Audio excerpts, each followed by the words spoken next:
A major international religious conference took place last weekend in Dhaka, Bangladesh, with the aim of declaring Ahmadis as non-Muslim.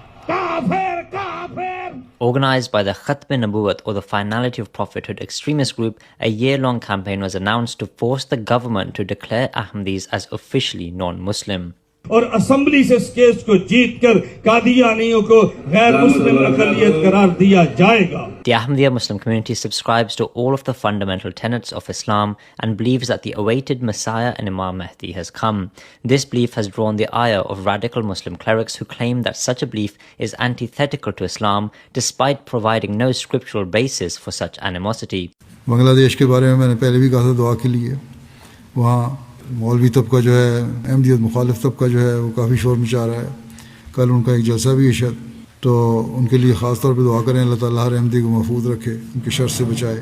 While Islam has always championed freedom of thought and expression, extremist clerics of today are trying to play God in determining who is and is not a Muslim.